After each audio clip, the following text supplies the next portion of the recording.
حضرت موسیٰ کے واقعے میں ایک اہم کڑی میں بیان کر کے بات ختم کرتا ہوں، کیونکہ پورا واقعہ اس ڈیٹیل اور تفصیل کے ساتھ بیان کرنے کا وقت نہیں ہے۔ حضرت موسیٰ ایک مرتبہ تقریر کر رہے تھے، دوران تقریر ایک آدمی کھڑا ہوا، کہا کہ اے موسیٰ کیا آپ سے بڑا کوئی عالم ہے؟ موسیٰ علیہ السلام نے کہا نہیں، مجھ سے بڑا کوئی عالم نہیں، اس وقت دنیا میں سب سے بڑا عالم میں ہوں۔ اور حقیقت میں موسیٰ علیہ السلام سب سے بڑے عالم تھے، مگر اللہ تعالیٰ کو موسیٰ کی یہ بات پسند نہیں آئی۔ یہ عالم کی شان نہیں ہے کہ سب سے بڑا اپنے آپ کو سمجھے۔ موسیٰ علیہ السلام کا یہ جملہ اللہ کو پسند نہیں آیا۔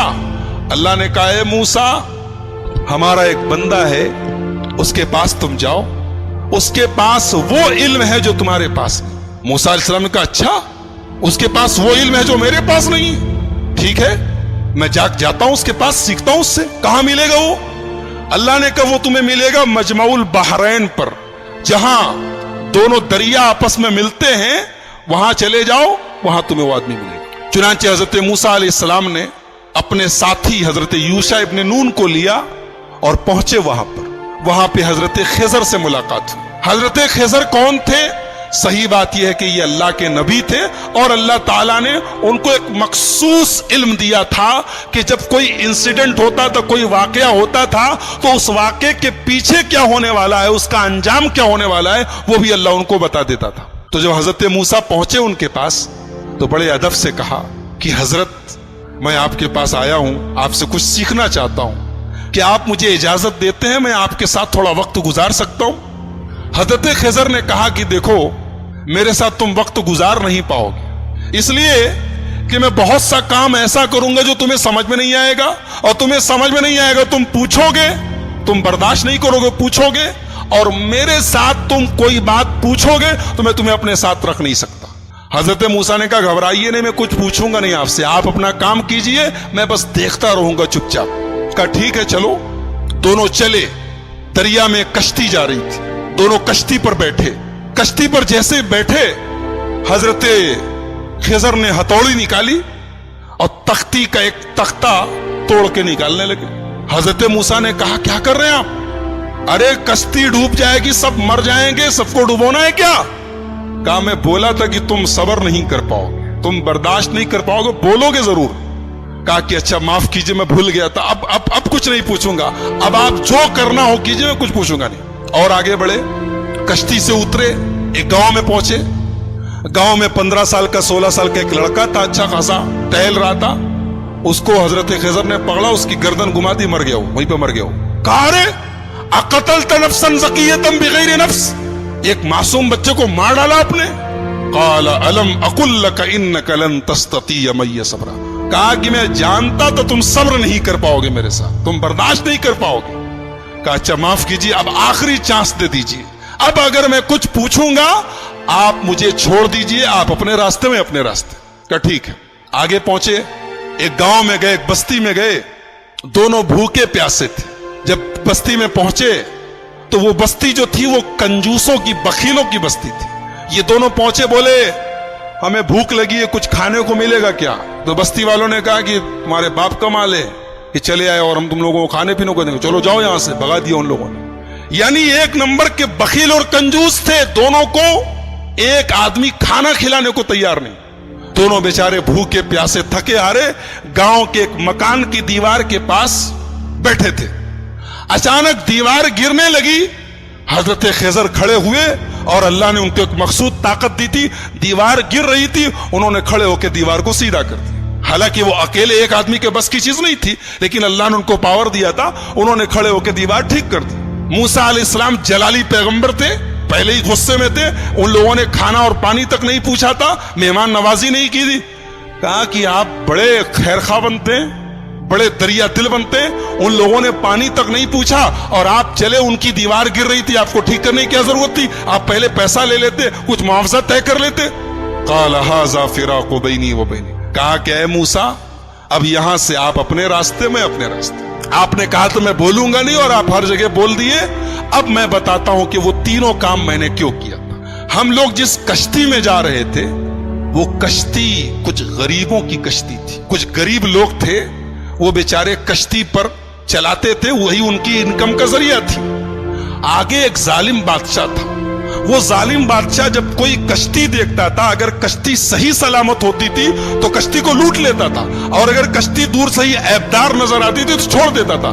میں نے تختہ نکال دیا تاکہ وہ ظالم بادشاہ کشتی کو لوٹے نہ، اور جو لڑکا تھا جس کو میں نے گردن پکڑ کے مار دیا تھا، اس لڑکے کے ماں باپ بہت نیک تھے، مومن تھے، ایمان والے تھے، اور وہ لڑکا آگے چل کے اپنے باپ کا نافرمان، اپنی ماں کا نافرمان اور کافر ہونے والا تھا۔ تو میں نے اللہ کے حکم سے اس کو ختم کر دیا، اور اللہ اس بچے کے بدلے ان کو ایک نیک بچہ دے گا جو ان کی آگے چل کے ایمان والا بنے گا اور ان کی خدمت کرے گا۔ اور جو دیوار میں نے ٹھیک کر دی تھی، وہ دراصل جس مکان کی دیوار تھی وہ مکان 2 یتیم بچوں کا تھا۔ ان کا باپ جب مرنے لگا تو اس نے اپنی ساری جمع پونجی، بچے چھوٹے چھوٹے تھے، ساری جمع پونجی اپنے مکان کی ایک دیوار کے نیچے دفن کر دیا، اور وہ بچے بیچارے ابھی چھوٹے چھوٹے تھے، یتیم بچے تھے۔ اگر دیوار گر جاتی تو وہ بستی جو تھی، گاؤں والے 1 نمبر کے حریص اور لالچی اور بخیل لوگ تھے، ہمیں ایک گلاس پانی تک نہیں پوچھا، وہ دیوار کے نیچے کا سارا خزانہ لوٹ لیتے اور وہ بیچارے یتیم بچوں کا حق مارا جاتا۔ تو اللہ کے حکم سے میں نے دیوار کو ٹھیک کر دیا تاکہ جب بچے بڑے ہو جائیں تو پھر اللہ تعالیٰ ان کے باپ کا خزانہ انہیں پہنچا دے۔ اور اللہ نے ایسا کیوں کیا؟ اس لیے کہ ان دونوں بچوں کا جو باپ تھا وہ بہت نیک تھا۔ نیک باپ کی اولاد پریشانی میں پڑے یہ اللہ تعالیٰ نے پسند نہیں کیا۔ اگر باپ نیک ہے تو اولاد کی اللہ مدد کرتا ہے۔ ایک نقطہ یہ ملا کہ اگر آدمی نیک ہو تو اس کے مرنے کے بعد بھی اس کی اولاد کو فائدہ پہنچتا ہے، یہ اس آیت سے پتہ چلا۔ بہرحال یہ حضرت خضر کا واقعہ تھا، حضرت موسیٰ کا واقعہ۔ قرآن کریم کے 15ویں پارے کے لاسٹ میں اور 16ویں کے شروع میں یہ واقعہ بیان کیا گیا ہے۔ موسیٰ علیہ السلام کی جو قوم تھی، اللہ نے بہت انعام ان کے اوپر کیا۔ ان کے اوپر آسمان سے کھانا اترتا تھا، ان کو بھوک لگتی تھی، کھانا اترتا، من و سلوا۔ پانی کی ضرورت پڑی، موسیٰ علیہ السلام نے لاٹھی کو زمین پہ مارا، زمین سے چشمہ بہنے لگا۔ ان کو دھوپ بہت تیز لگی، آسمان میں بادل کا سایہ آ گیا۔ لیکن جتنی اللہ نے ان کو سہولت دی، آرام دیا، اتنی ہی یہ قوم نافرمان ہو گئی۔ جب فلسطین قریب آ گیا تو موسیٰ علیہ السلام نے اپنے ساتھیوں سے کہا، بنی اسرائیل سے، کہ چلو ہم فلسطین میں چلیں، اور وہاں پہ ایک ظالم لوگوں کی حکومت ہے، عمالقہ کی حکومت ہے، ہم ان سے جہاد کریں، ان سے لڑیں۔ تو موسیٰ علیہ السلام کے ساتھیوں نے کہا، ارے وہ لوگ بہت پاورفل لوگ ہیں، ہم لوگ ان سے لڑ نہیں سکتے، ان سے لڑنے کی طاقت ہمارے اندر نہیں ہے، آپ جائیے، آپ کا رب جائے۔ اذهب انت وربک فقاتلا، اے موسیٰ تم جاؤ، تمہارا رب جائے، اور دونوں جا کے لڑائی کرو، ہم لڑنے والے نہیں ہیں۔ یہ حال تھا بنی اسرائیل کا۔ ایسے ہی نہیں ہم لوگ سورہ فاتحہ میں پڑھتے غیر المغضوب علیہم ولا الضالین، اے اللہ ان کے راستے پر نہیں چلانا جن کے اوپر تیرا غضب اترا۔ اللہ نے اس کو جتنا نوازا تھا، اس قوم نے اتنی ہی نافرمانی اور اتنی ہی بدکاری کی۔ سوچیے اللہ کی کتنی بڑی گستاخی ہے، رسول کی کتنی بڑی گستاخی۔ کہہ رہے ہیں موسیٰ تم جاؤ، تمہارا رب جائے، تم لڑو، ہم نہیں لڑیں گے۔ اور دوسری طرف ہمارے پیارے نبی جناب محمد الرسول اللہ صلی اللہ علیہ وسلم جب غزوہ بدر کے موقع پر اپنے صحابہ سے مشورہ کرتے ہیں، اور اپنے انصاری صحابہ سے پوچھتے ہیں کہ تم لوگ کیا کرو گے، تو انصاری صحابہ کہتے ہیں، اللہ کے نبی ہم کوئی موسیٰ کے ساتھی تھوڑی ہیں جو کہہ دے کہ آپ جائیے، آپ لڑیے، ہم بیٹھے رہیں گے۔ اے اللہ کے نبی اگر آپ سمندر میں اترنے کہیں گے، آپ کے صحابہ سمندر میں اترنے کو تیار ہیں۔ اسی لیے ہمارا ایمان ہے کہ دنیا میں جتنے نبی آئے، جتنے رسول آئے، سارے رسولوں میں سب سے بہترین صحابہ، سب سے بہترین ساتھی اگر کسی کو ملے تو ہمارے پیارے نبی محمد الرسول اللہ صلی اللہ علیہ وسلم کو ملے۔ تو ان لوگوں نے کہا کہ موسیٰ آپ جائیے، آپ کا رب لڑے، ہم نہیں لڑیں گے۔ اللہ نے سزا نازل کی کہ اب 40 سال تک تم لوگ فلسطین کو فتح نہیں کر سکتے، اب 40 سال تک اسی صحرا میں تم گھومتے رہو، اسی میں پریشان رہو۔ اور اسی 40 سال کے دوران حضرت موسیٰ کا انتقال ہو گیا. بعد میں ان کے جانشین بنے حضرت یوشع ابن نون اور ان کے دور میں فلسطین فتح ہوا اور فلسطین پر پھر بنی اسرائیل کا قبضہ ہوا. تو یہ چونکہ حضرت موسیٰ کی زندگی کے بعد کا واقعہ ہے اس لیے وہ ہماری گفتگو کا ٹاپک نہیں ہے. حضرت موسیٰ کی زندگی میں ہمارے لیے بہت ساری عبرت اور نصیحت ہے. سب سے بڑا سبق یہ ہے جس کو اللہ رکھے اس کو کون چکھے, جس کو اللہ رکھے اس کو کون چکھے. موسیٰ علیہ السلام پانی میں ان کی ماں ڈال دیتی ہے لیکن اللہ نے کیسے بچایا ہے, اور فرعون جو ان کا دشمن تھا اس کے دربار میں اللہ نے ان کی پرورش کروائی ہے.